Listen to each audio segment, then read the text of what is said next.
Hello everyone, welcome back to our channel. I am Prachi. तो हम लोगों ने लास्ट लेक्चर में पढ़ा था किन किन कंडीशंस में किसी एग्रीमेंट को इन्फोर्स नहीं कराया जा सकता, उसे वॉइड कर दिया जाएगा। तो उसमें हम लोगों ने कवर किया था सेक्शन 24 एंड 25। आज हम लोग उसके आगे फर्दर सेक्शंस को कवर करते हुए चलेंगे। सेक्शन 26 क्या कहता है? Agreement in restrain of marriage void. अगर कोई भी ऐसा एग्रीमेंट होता है जो कि मैरिज को रिस्ट्रेन करे, मैरिज के परफॉर्मेंस को रिस्ट्रेन करे, रोके, उसे वॉइड माना जाएगा, उसे इन्फोर्स नहीं कराया जाएगा ऐसा किसी भी एग्रीमेंट को। Every agreement in restrain of marriage of any person other than a minor, minor तो ऑलरेडी एक्सेप्शन है, अगर माइनर के अलावा किसी की मैरिज हो रही है या होने वाली है, उसको कोई भी ऐसा एग्रीमेंट जो किसी मैरिज को रोक रहा है, वो सारे एग्रीमेंट वॉइड माने जाएंगे, बस माइनर नहीं होना चाहिए। राव रानी वर्सेस गुलाब रानी के केस में the Allahabad high court expressed doubt about whether partial or indirect restraint of marriage was within the scope of section 26। इसमें इलाहाबाद हाई कोर्ट ने ये डाउट जाहिर किया था कि पार्सल या थोड़े तरीके से या फिर इनडायरेक्ट तरीके से अगर कोई भी मैरिज को रोकता है, अगर मैरिज को रोकता है तो वो सेक्शन 26 के अंदर आएगा। अब देखिए किस तरीके से हम किसी के मैरिज को रोक सकते हैं, कैसा एग्रीमेंट करेंगे तो कोई व्यक्ति का जो है वो मैरिज रुक रहा है यहाँ पे। जैसे अगर कोई व्यक्ति ये कहता है कि अगर तुमने मैरिज अपने 30 इयर्स के एज तक, 30 इयर्स के एज तक अगर तुमने मैरिज नहीं किया तो हम तुम्हें अपनी प्रॉपर्टी दे देंगे, हम तुम्हारे नाम पे ये प्लॉट कर देंगे अगर तुमने 30 इयर्स के एज तक मैरिज नहीं किया तो। पर इस तरीके का, यानी कि एक पीरियड फिक्स किया जा रहा है 30 इयर्स तक का, 30 इयर्स तक का, 40 इयर्स तक का, 50 इयर्स तक, कुछ भी माइनर, बस माइनॉरिटी के अगर एबव जा करके किसी को रोका जा रहा है मैरिज करने से, रिस्ट्रेन किया जा रहा है मैरिज करने से कोई फिक्स पीरियड तक के लिए, तो वो मैरिज वॉइड माना जाएगा, वो एग्रीमेंट वॉइड माना जाएगा। 30 इयर्स तक तुमने मैरिज नहीं किया तो मैं तुम्हारे नाम ये प्लॉट कर दूंगा। अब वो 30 इयर्स तक से पहले ही वो प्लॉट कर देता है नाम, और 30 साल से पहले ही वो व्यक्ति शादी कर लेता है, 30 साल से पहले ही प्लॉट होने के बाद नाम अपने वो व्यक्ति शादी कर लेता है। अब तो नाम प्लॉट हो ही गया, अब क्या कोई कर सकता है? वो व्यक्ति जाता है कोर्ट में कि हमने इनके साथ एग्रीमेंट किया था कि इन्हें 30 इयर्स तक मैरिज नहीं करना था। तो ऐसा कोई भी एग्रीमेंट को कोर्ट क्या मान के चलेगी? वॉइड मान के चलेगी। कोर्ट की नजर में वो कभी एग्रीमेंट था ही नहीं। ठीक है। जैसे अगर हम यहाँ पे ये कहें, बाईगेमी की अगर बात करें, कोई व्यक्ति एक शादी ऑलरेडी करके रखा है, उसकी पहली पत्नी, इसकी पहली पत्नी इससे कहती है कि तुम दूसरी शादी कभी नहीं करोगे। अब यहाँ पे क्या है, यहाँ पे भी तो रिस्ट्रेन लगा रही है इसके मैरिज पर, इसके मैरिज पर रिस्ट्रेन लगा रही है ये कि आप आगे शादी नहीं करेंगे किसी से। तो इस तरह का रिस्ट्रेन क्या है? ये लॉफुल रिस्ट्रेन है, ये लॉफुल रिस्ट्रेन है, तो इसे वॉइड नहीं माना जाएगा, इसे वॉइड नहीं माना जाएगा। अगर ये कर भी लेगा तो मैरिज, जो सेकेंड मैरिज होगी, दैट इज वॉइड, वो वॉइड होगा अगर हिंदू मैरिज एक्ट के अकॉर्डिंग की हम बात करें तो।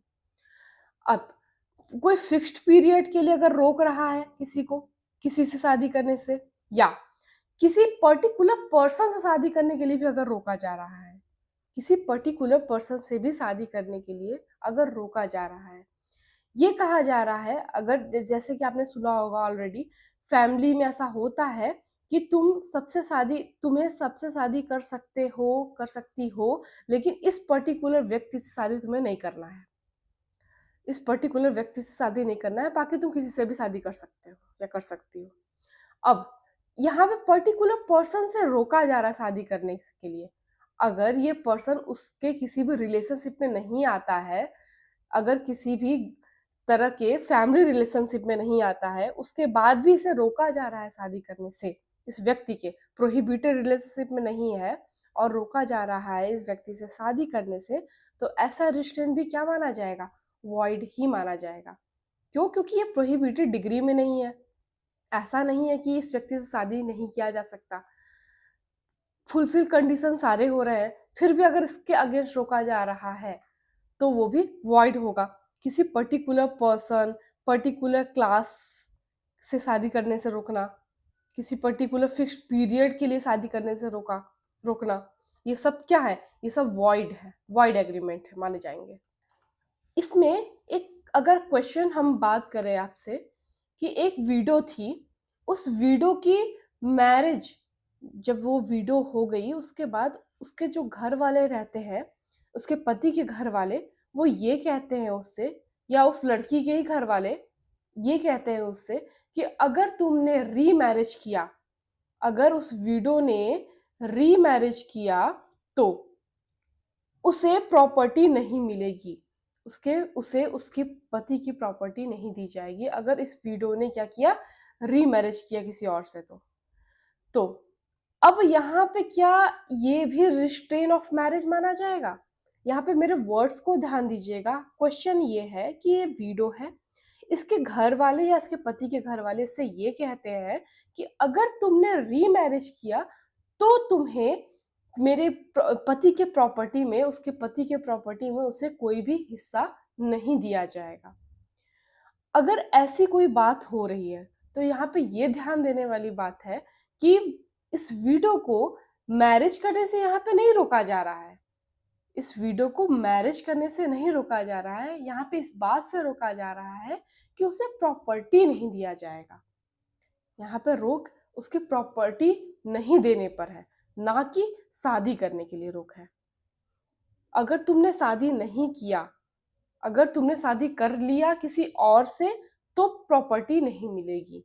ये क्या है? ये उसे रीमैरिज करने से रोकना नहीं है, ये मैरिज को रिस्ट्रेन करना नहीं है, ये प्रॉपर्टी ना देने के लिए बात की जा रही है। तो ऐसा अगर एग्रीमेंट होता है तो वो वॉइड नहीं माना जाएगा। इस तरह का एग्रीमेंट को वॉइड नहीं माना जाएगा, क्योंकि यहाँ पे उसके मैरिज पे रिस्ट्रेन नहीं लगाया जा रहा है, उसके उसको प्रॉपर्टी ना देने के लिए ये कहा गया है। इफ तुमने रीमैरिज किया तो प्रॉपर्टी नहीं मिलेगी। अगर तुमने, अच्छा, अगर ये बात कोई कह रहा है, अगर तुमने इस व्यक्ति से शादी की, अगर तुमने इस पर्टिकुलरली व्यक्ति से शादी की तो तुम्हें प्रॉपर्टी नहीं देंगे, तुम्हें प्रॉपर्टी नहीं देंगे। यहाँ पे भी रिस्ट्रेन नहीं हो रहा है, यहाँ पे भी रिस्ट्रेन नहीं लगाया जा रहा है। लेकिन ये कहना कि तुम इस जो व्यक्ति है इससे शादी नहीं करोगी या करोगे, इस व्यक्ति से शादी नहीं करना है तुम्हें, अगर इस तरह का कोई एग्रीमेंट हो रहा है, अगर इस तरह का कोई एग्रीमेंट हो रहा है, अगर तुम इस व्यक्ति से शादी नहीं करोगे, अगर कर लिए तो हम तुम्हें प्रॉपर्टी भी नहीं देंगे, इस तरीके से अगर रिस्ट्रेन हो रहा है तो ये माना जाएगा वॉइड, इसे माना जाएगा वॉइड। ठीक है, आपको समझ में आ गया कि किस तरह के रिस्ट्रेन को माना जाएगा कि ये वॉइड है। और हाँ, ये भी है सेकेंड, इस जो केस में कहा गया कि अगर कोई भी पार्शियल, थोड़े तरीके से, आधे तरीके से रिस्ट्रेन लगा रहा है, इनडायरेक्ट तरीके से रिस्ट्रेन लगा रहा हो या डायरेक्ट तरीके से लगा रहा हो, पार्शियल लगा रहा हो या कंप्लीटली रिस्ट्रेन लगा रहा हो, उसे रिस्ट्रेन ही माना जाएगा, उसे रिस्ट्रेन ही माना जाएगा। भले ही वो पार्शियल हो या कंप्लीट तरीके से रिस्ट्रेन हो, डायरेक्ट हो या इनडायरेक्ट हो, उसे रिस्ट्रेन ही माना जाएगा। इस केस में यही कहा गया था, राव रानी वर्सेस बुलाव रानी केस में सेक्शन 26 यही कहता है। तो 27 के बाद 26 के बाद 27 देखते हैं। 27 says agreement in restrain of trade is void. Agreement जो भी किसी भी तरह के ट्रेड को रोक रहा है, किसी भी तरह के व्यापार को रोक रहा है, तो उसे भी क्या माना जाएगा? उसे भी वॉइड माना जाएगा। कहता है every agreement by which any one is restrain from exercising a lawful profession. Profession क्या होना चाहिए? लॉफुल होना चाहिए। ट्रेड और business of any kind is to that extend void. इस तरह का अगर कोई भी रिस्ट्रेन लगाया जा रहा है किसी भी तरह के एग्रीमेंट से, किस बात को परफॉर्म करने के लिए? लॉफुल प्रोफेशन, ट्रेड या किसी भी तरह के बिजनेस को परफॉर्म करने के लिए अगर कोई भी एग्रीमेंट किया जाता है और उस पर रिस्ट्रेन लगा रहा है तो उसे माना जाएगा कि वो वॉइड है, ऐसा कोई एग्रीमेंट नहीं किया गया है। इसके एक्सेप्शंस है। इसके एक्सेप्शन कहता है saving of agreement not to carry on business of which goodwill is sold. यहाँ पे गुडविल की बात की गई है। अगर गुडविल को सोल्ड किया गया है तो क्या होगा? तो वो एक्सेप्शन के अंदर फॉल कर रहा है इसके।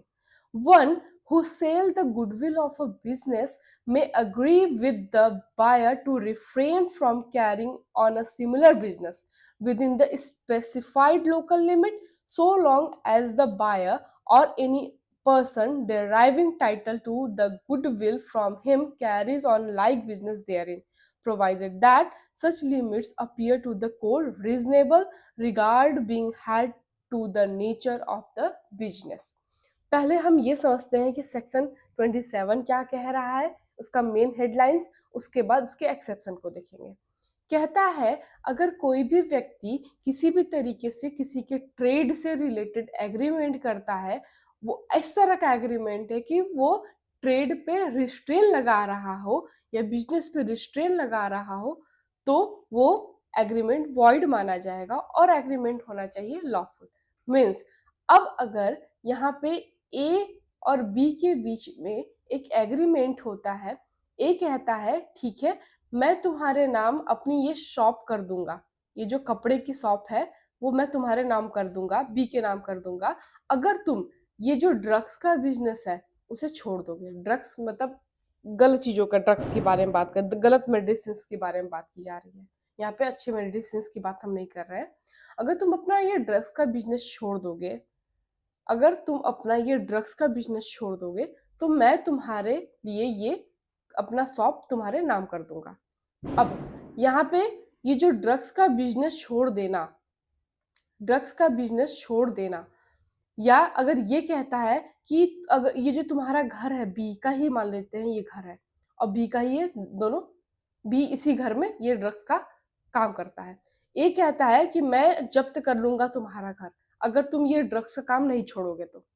ए कहता है मैं तुम्हारा ये घर जो है वो जब्त कर लूंगा, मैं तुम्हारा घर तुमसे ले लूंगा, वैसे भी तुमने बहुत सारा कर्ज करके रखा है अगर तुमने ये ड्रग्स का काम नहीं छोड़ा।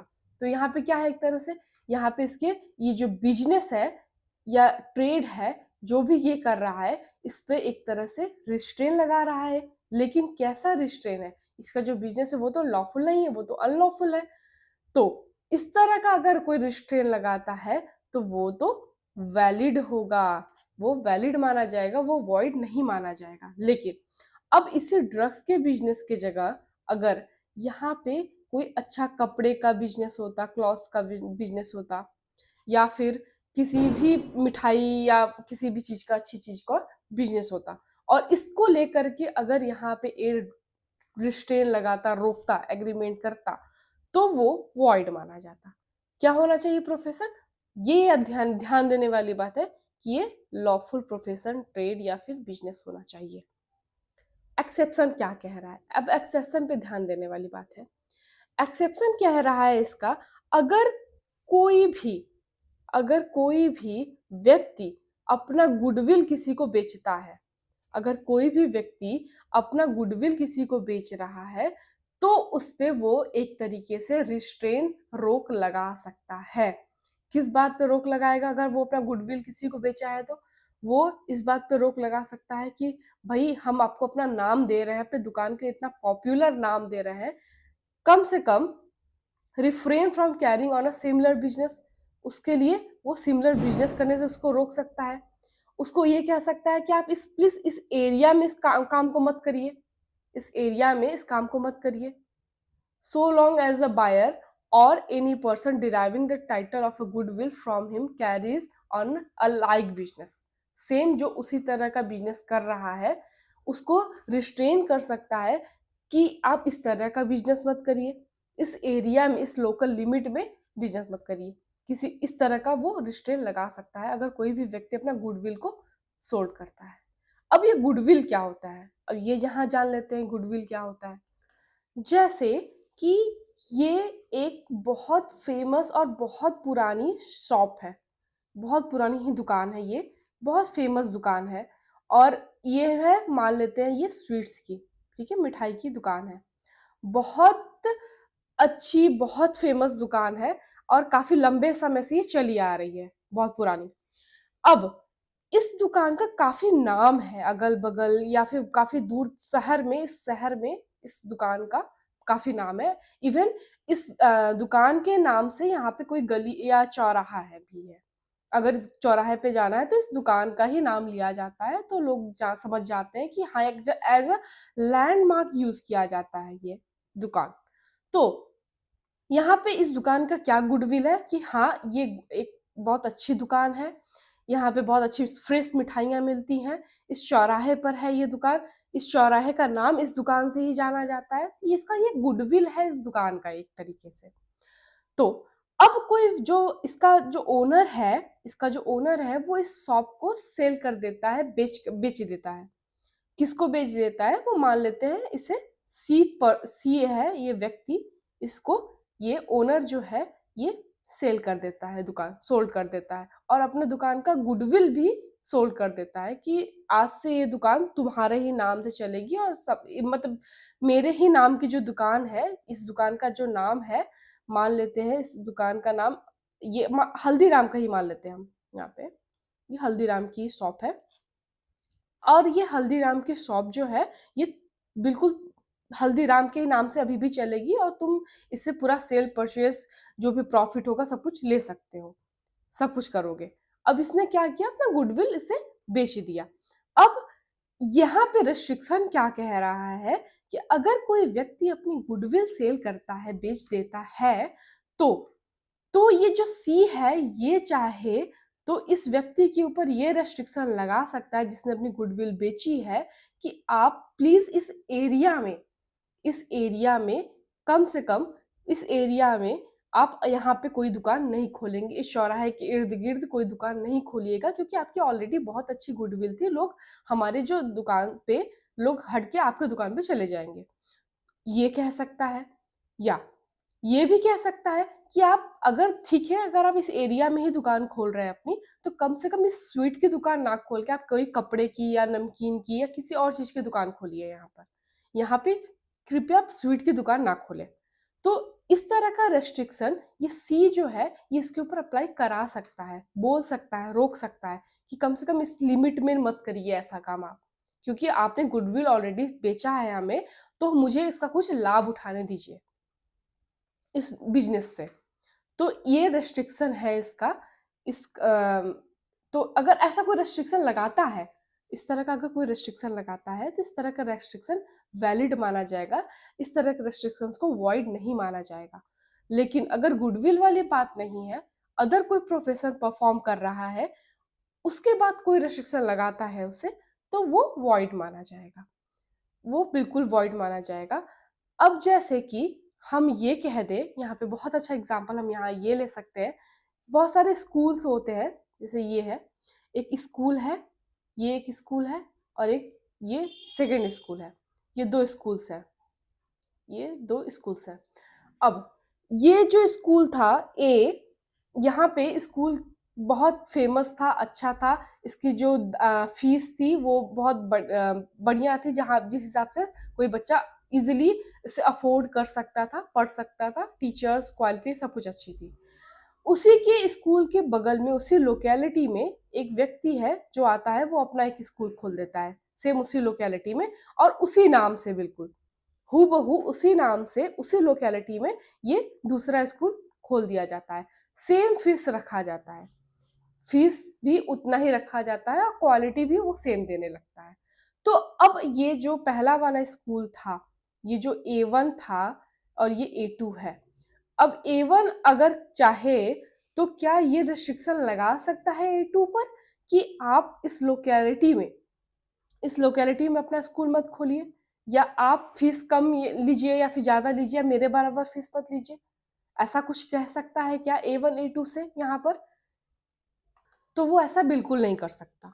वो ऐसा बिल्कुल नहीं कर सकता। यहाँ तक कि अगर A1 कहेगा A2 से कि ठीक है तुम अपना स्कूल बंद कर लो, मैं अपना आधा प्रॉफिट अपने स्कूल का जो भी होगा आधा प्रॉफिट मैं तुम्हें दे दूंगा, लेकिन तुम अपना स्कूल यहाँ से हटा लो, बंद कर लो। अगर A2 बात मान जाता है और स्कूल बंद कर देता है अपना वहां से, फिर आता है उसे कि आधा, भाई तुमने कहा था कि हर महीने आधा पैसे मुझे दोगे, जो भी प्रॉफिट होगा तुम्हें, चलो दो। तो A1 कहता है कौन से पैसे, कहाँ के पैसे, ऐसा कोई पैसा मैं तुम्हें देने वाला नहीं हूँ। क्यों? क्योंकि ऐसा एग्रीमेंट तो वॉइड ही होगा। ये ना ही मैंने अपना तुम्हें गुडविल दिया है, जब मैंने गुडविल ही नहीं दिया तो मैं एक्सेप्शन के अंदर फॉल ही नहीं करूंगा। एक्सेप्शन के अंदर फॉल नहीं करेगा तो फिर ये एग्रीमेंट वॉइड माना जाएगा। अब इसे हम लोग एक केस से देखेंगे, केस लॉ जिसमें बहुत सारे हैं, और इसके समझेंगे एक्सेप्शंस को प्रॉपर तरीके से केस लॉ से। पहला केस है Nordenfelt versus Maxim Nordenfelt gun and ammunition company limited. The appellant Thorsten Nordenfelt was a Swedish gun manufacturer with a valuable worldwide business. He sold the business to a company, the respondents, and agreed to enter into a restrictive covenant not to work for any rival business for 25 years period in an unlimited geographical area. Later, he worked for the rival business. The respondent brought an action to the enforce of covenant by injunction. Sorry, यहाँ पे injunction होगा, injunction, ठीक है। इस case में देखिए क्या हुआ, सेम वैसा ही केस है जैसा हमने आपको ऊपर बताया है। तो इसमें एक जो व्यक्ति है वो अपना gun manufacturing company with a valuable world wide business रहता है उसका, he sold the business to a company, वो कंपनी से बिजनेस खरीदता है। The respondent and agree to enter into a restrictive covenant not to work for the rival business.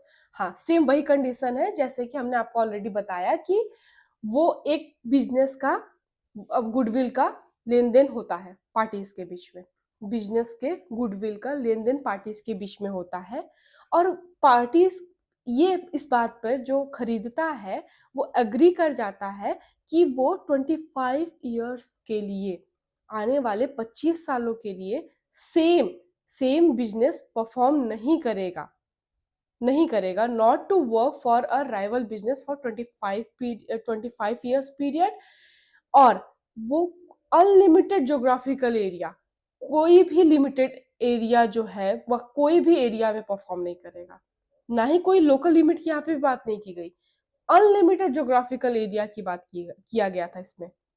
मैं कभी नहीं परफॉर्म करूंगा 25 साल के बीच में, कहीं भी परफॉर्म नहीं करूंगा इस तरह का बिजनेस। और बाद में वो आ जाता है एक्शन में, वो बाद में परफॉर्म कर लेता है। तो the respondent brought an action for the enforcement of covenant by injunction. अब ये इंजंक्शन चाहती है दूसरी पार्टी कि इन्होंने हमसे एग्रीमेंट किया था और इन्होंने ब्रेक किया एग्रीमेंट को, तो इसे इंजंग किया जाए या रोका जाए, परफॉर्मेंस इसका रोका जाए।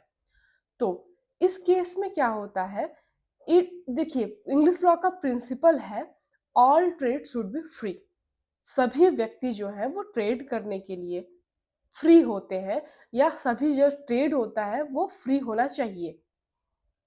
However, it would discourage trade if someone who has built up a valuable business couldn't be dispose of it to his best advantage. अच्छा, दूसरी तरफ ये भी बात यहाँ पे अराइज हो जाती है कि अगर कोई व्यक्ति कुछ गुडविल बनाया है अपने बिजनेस का, तो अगर उसका एंडिंग अच्छे से नहीं हो पाता है, उसका गुडविल जो है बिजनेस का वो कोई खराब कर देता है, तो फिर उसके बिजनेस का उतने साल के मेहनत का कोई मतलब नहीं निकलेगा। तो देखिए यहाँ पे ये बात ध्यान देने वाली है जो कि हम लोगों ने अभी एक्सेप्शन में पढ़ के आया है कि पहले तो कुछ लोकल लिमिट और वो सिमिलर बिजनेस परफॉर्म नहीं करना है, और दूसरा एक बात और कह रहा है कि वो जो लिमिट होगा वो कोर्ट की नज़र में रीजनेबल होना चाहिए। कोर्ट की नज़र में वो क्या होना चाहिए, रीजनेबल होना चाहिए। कोर्ट को ऐसा लगना चाहिए कि हाँ ये रीजनेबल है, अनरीजनेबल नहीं होना चाहिए कि आपने कह दिया कि नहीं आप कभी परफॉर्म ही नहीं करोगे, कहीं एरिया में नहीं परफॉर्म करोगे, इस तरह का। तो ये 25 साल तक की जो बात कहा था वो तो ठीक है, लेकिन अनलिमिटेड ज्योग्राफिकल एरिया या कहीं नहीं परफॉर्म करोगे, ये देखिए कोर्ट के नज़र में रीजनेबल होना चाहिए था। Therefore, the restraint of trade clauses would be upheld if they were reasonable.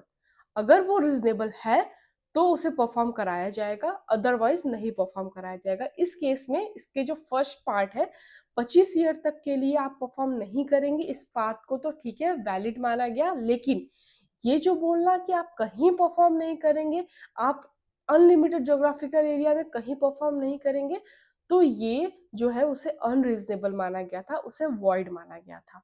तो एक पार्ट को आपने ऑलरेडी पढ़ रखा है, किसी एक पार्ट को हटा करके दूसरे पार्ट को वैलिड कर सकते हैं और जो अनलॉफुल पार्ट है उसे वॉइड कर सकते हैं। तो इसे एक पार्ट को वॉइड कर दिया गया था और दूसरे पार्ट को वैलिड माना गया था इस केस में। इसके और भी सारे एक्सेप्शन है। गुडविल जो हमने देखा, अगर गुडविल किसी को बेचा गया है तो वो जो व्यक्ति बेचा है वो चाहे तो किसी भी तरह का उस पे रोक लगा सकता है, रिस्ट्रेन लगा सकता है कुछ हद तक, पूरी तरह से नहीं लेकिन कुछ हद तक। इसके बाद इसके एक्सेप्शन जो है वो पार्टनरशिप एक्ट में भी दिए गए हैं। पार्टनरशिप एक्ट के अकॉर्डिंग भी इसके एक्सेप्शंस हैं। पहला एक्सेप्शन पार्टनरशिप एक्ट का ये है कि अगर कोई व्यक्ति फर्म में पार्टनर है तो कहीं और काम नहीं करेगा। जैसे कि यहाँ पे हम लोग ये भी देखते हुए चलते हैं, अगर कोई व्यक्ति फर्म में पार्टनर है, ए और बी, ये दोनों जो है ये पार्टनर्स है किसी फर्म में। अब जब ये दोनों पार्टनर है एक फर्म में और ये अगर बी जो है वो उठ कर जाए, अगर मान लेते हैं ये फर्म जो है इन लोगों का ये या जो बिजनेस है, ये जो पार्टनर है ये गन बनाने का स्पेशल टाइप ऑफ गन बनाते हैं ये। बी अगर गया दूसरे कंपनी में जा करके इसी तरह का अगर गन बनाना शुरू कर दिया, तो इन लोगों का जो पार्टनरशिप में बिजनेस चल रहा था वो तो डूब जाएगा फिर। तो यहाँ पे ये रेस्ट्रिक्शन ये दोनों आपस में ये लगा सकते हैं कि आप कहीं और काम जाके नहीं करेंगे, कहीं और काम जाके नहीं करेंगे, या किसी को ये जो अपना टैक्टिक्स है बनाने वाला, जो भी प्रोसीजर है बनाने का gun, special type of gun, ये किसी और को नहीं बताएंगे। तो इस तरह का रेस्ट्रिक्शन पार्टनर्स आपस में लगा सकते हैं। दूसरा क्या है एक्सेप्शन पार्टनरशिप में, जैसे ही पार्टनरशिप खत्म होगा कुछ हद तक बिजनेस नहीं करेंगे। जैसे कि अगर मान लेते हैं ये ए बी और एक सी को भी हम यहाँ ले लेते हैं, ये तीनों पार्टनर है। अब पार्टनरशिप में से बाद में कुछ भी प्रॉब्लम हो गया या रिटायर हो गया, सी रिटायर हो जाता है या दो लड़ाई हो जाती है, ये सी छोड़ के चला जाता है इन लोग का फर्म। अब अगर सी छोड़ के जाने के बाद इनके जो भी पार्टनरशिप फॉर्म में या जो भी मटेरियल बनता था उसके डिटेल किसी और को दे देगा तो इन्हें लॉस हो सकता है। बिजनेस के बारे में इंटरनल डिटेल अगर किसी को देगा सी जा करके तो इन दोनों को लॉस लॉस हो सकता है, और सी काम भी नहीं कर रहा है इन लोगों के साथ, तो ये रोकेंगे कैसे इसे। तो यहाँ पे रोक लगा सकते हैं पार्टनर्स आपस में एक दूसरे पर कि अगर पार्टनरशिप खत्म होने के बाद भी खत्म होने के बाद भी कुछ समय तक पार्टनरशिप खत्म होने के बाद भी कुछ समय तक अगर जो पार्टनर है वो कहीं और काम नहीं करेगा या फिर अपना बिजनेस शुरू नहीं कर देगा जाने के बाद, कहीं और या फिर अपना बिजनेस शुरू नहीं कर देगा, सेम सेम यही बिजनेस शुरू नहीं करेगा। ठीक है, तो इसके पार्टनरशिप एक्ट में भी बहुत सारे एक्सेप्शन है। इसके दो हम लोगों ने एक्सेप्शंस देखे पार्टनरशिप के। तीसरा हम लोगों ने ऑलरेडी देख रखा है, ये जो गुडविल का सेल है, ये व्यक्ति भी इसके ऊपर रेस्ट्रिक्शन लगा सकता है। Our next case is Course Manufacturing Company versus Coloc Manufacturing Company. Two companies made a contract with each other that if any employee leaves company for any reason, then second company will not give them employment. ये देखिए क्या है, यहाँ पे partnership की बात नहीं की जा रही है, यहाँ पे एम्प्लॉयर और एम्प्लॉय की बात की जा रही है कि दो कंपनी आपस में ये कहती हैं, ये साइन करती हैं, एग्रीमेंट करती हैं कि अगर मेरा एम्प्लॉय मेरी कंपनी को छोड़ करके अगर कोई भी रीजन से तुम्हारी कंपनी में जाएगा मेरी कंपनी को छोड़ करके मेरा जो एम्प्लॉय है किसी भी रीजन से छोड़ता है और तुम्हारी कंपनी में जाता है, तो तुम उसे एम्प्लॉयमेंट नहीं दोगे, तुम्हारी जो कंपनी है उसे एम्प्लॉयमेंट नहीं देगी अगर वो मेरी कंपनी को छोड़ के जा रहा है तो ये क्या है? पहली बात तो जो भी गया है एम्प्लॉय वो तो उसका पार्टनर था नहीं। जब उसका पार्टनर नहीं था तो कोई भी एक्सेप्शन के अंदर फॉल नहीं कर रहा है। तो कोर्ट ने कहा ये अनरीजनेबल है और इसे वॉइड माना गया। इस तरह का जो भी रेस्ट्रिक्शन है उसे वॉइड माना गया और उसे अनरीजनेबल देखा कोर्ट ने। नेक्स्ट केस है एसके कल्लू वर्सेस राम शरण भगत। इस केस में क्या हुआ? अ सेलर ऑफ अ कॉम्स entered into a an agreement with all manufacturer of a comb in a city of Patna that he will sell all his combs for the lifetime to them. Only but by mistake company manufactured lots of comb, then A can sell it out of city and his agreement held to be void. यहाँ पे क्या हुआ था? S के Kalu versus Ram Sharan भगत के case में। ये देखिए बहुत अच्छा इंटरेस्टिंग केस है। इसमें क्या होता है, एक जो सेलर होता है कॉम का, वो कॉम बनाता है, मैन्युफैक्चर करता है और बेचता है। वो जो भी पटना के अंदर जो भी जितने भी सारे कंपनी होती हैं कॉम की, उनसे ये कहता है कि देखिए मैं जो भी अपनी कॉम बनाऊंगा, मैन्युफैक्चर करूंगा, मैं केवल आप ही लोगों को बेचूंगा। जो भी पटना के अंदर सिटी में के अंदर जो भी कंपनी है केवल मैं उन्हें बेचूंगा, मैं किसी और को नहीं बेचने वाला, ये कह देता है और ऐसा एग्रीमेंट कर लेता है उन लोगों के साथ। लेकिन लेकिन वो व्यक्ति क्या करता है, एक दिन उसके यहाँ ज्यादा कॉम बन जाती है, ज्यादा बन जाती है तो स्टोरेज वगैरह का जो भी उसे प्रॉब्लम होता है, तो वो सोचता है कि क्यों ना मैं इसे बाहर सेल कर दूं, आउट ऑफ पटना सिटी के बाहर सेल कर देता हूँ। लेकिन उसने तो एग्रीमेंट करके रखा था। अब वो सेल कर देता है आउट ऑफ सिटी, पटना के बाहर सेल कर देता है कॉम्स को। बाकी अदर जो कंपनीज रहती हैं वो जाती हैं कहने क्लेम करती हैं तुमने तो एग्रीमेंट करके रखा था, तुमने तो एग्रीमेंट तोड़ा है, उसे इन्फोर्स कराना पड़ेगा या फिर हम लोगों को डैमेजेस दो। तो इस तरह का एग्रीमेंट होता है वॉइड, क्योंकि ये पहली बात तो ये किसी भी तरह के एक्सेप्शन के अंदर फॉल नहीं कर रहा है। ये कोई एग्रीमेंट नहीं होता जो व्यक्ति खुद के ऊपर लिमिट लगा रहा था कि मैं विद इन पटना, मैं विद इन सिटी केवल कॉम बेचूंगा। तो इस तरह का जो भी एग्रीमेंट होगा उसे वॉइड माना गया था, उसे अनरीजनेबल माना कोर्ट ने। Our next case is Fitch versus Davis 1921। ये केस देखिए बहुत अच्छा केस है। इस केस में क्या होता है कि एक जो एडवोकेट होता है उसके अंडर एक क्लर्क काम करता है। तो वो जो क्लर्क रहता है उसके साथ एडवोकेट एक एग्रीमेंट करता है कि तुम मेरे जो भी एरिया है, फॉर्म का एरिया है, उसके 7 किलोमीटर तक अपना कोई भी फॉर्म नहीं खोलोगे। मेरा जो फर्म है, ये जो एडवोकेट है, ये अपने क्लर्क से कहता है कि तुम मेरे फर्म के 7 किलोमीटर तक के एरिया में कहीं भी अपना कोई फर्म नहीं खोलोगे अपने पूरे लाइफ टाइम तक के लिए। तो ये जो क्लर्क रहता है उसका, वो जाता है कोर्ट में और कहता है ये तो अनरीजनेबल हुआ, मैं इनके 7 किलोमीटर तक नहीं खोलूंगा, वो भी लाइफ टाइम क्यों ना खोलूं, मैं तो लाइफ टाइम में कभी एक लिमिट लगाना चाहिए यहाँ पर। तो कोर्ट कहती है नहीं, ये वैलिड है, इस तरह का रेस्ट्रिक्शन जो हो सकता है, रेस्ट्रिक्शन लगाया है वो वैलिड है। लाइफ टाइम जो रेस्ट्रिक्शन है इसमें, इसको वैलिड माना था कोर्ट ने। और कहा अगर ये जो एडवोकेट है ये कहता कि 7 किलोमीटर दूर नहीं 25 किलोमीटर दूर की अगर बात कहता और लाइफ टाइम के लिए बात कहता, तो हाँ उसे वॉइड माना जा सकता था। लेकिन वो जो एडवोकेट है वो केवल 7 किलोमीटर लिमिट में ही लिमिट लगा रहा है, 7 किलोमीटर ही एरिया में लिमिट लगा रहा है। 7 किलोमीटर के एरिया में अगर कोई लिमिट लगा रहा है, भले ही लाइफ टाइम के लिए लगा रहा है, उसके फर्म से रिलेटेड बात है, तो उसे वॉइड नहीं माना था, कोर्ट ने इसे रीजनेबल माना था।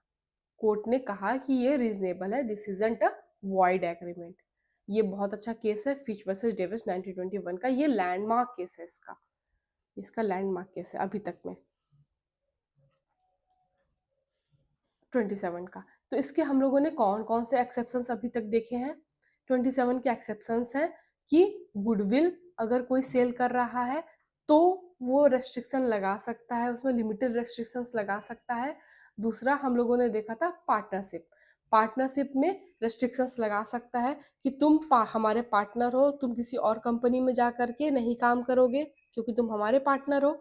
उसके बाद तुम कहीं भी कंपनी अगर मेरी छोड़ के जाते हो तो कुछ समय तक काम नहीं करोगे कंपनी छोड़ने के बाद।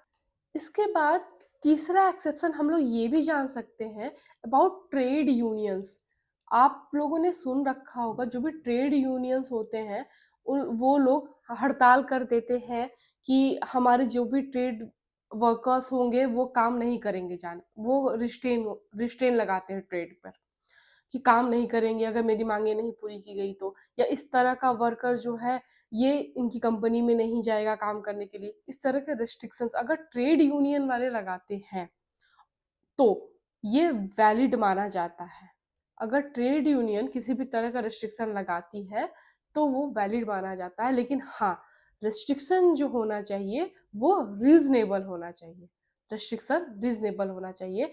ये ट्रेड यूनियन से ही रिलेटेड केस था, Coors manufacturing company versus Colock manufacturing company का। ये ट्रेड यूनियन से रिलेटेड केस था। तो ट्रेड यूनियन जो भी रिस्ट्रिक्शन लगाती है उसे भी वैलिड माना जाएगा, उसे भी वॉइड नहीं माना जाता है। तो आप लोगों ने 3 तरह के एक्सेप्शंस देखे सेक्शन 27 के अंदर। तो दोस्तों आपको ये सेक्शन 27 और सेक्शन 26 ये दोनों आज हम लोगों ने कवर किया। ये कैसा लगा? कोई भी कंफ्यूजन हो आप हमसे कमेंट सेक्शन में जरूर पूछ सकते हैं, या फिर दोस्तों आप लोग हमें पर्सनल मैसेज करके भी पूछ सकते हैं कोई भी क्वेश्चन हो तो। आप लोग इस नंबर पे कॉल या मैसेज करके कोई भी डाउट पूछ सकते हैं। और अगर आप इस पीडीएफ को परचेज करना चाहते हैं तो आप इस क्यूआर कोड को स्कैन करके इस पीडीएफ को केवल 21 रुपीज़ में परचेज कर सकते हैं। Thank you very much for joining me and listening me दोस्तों।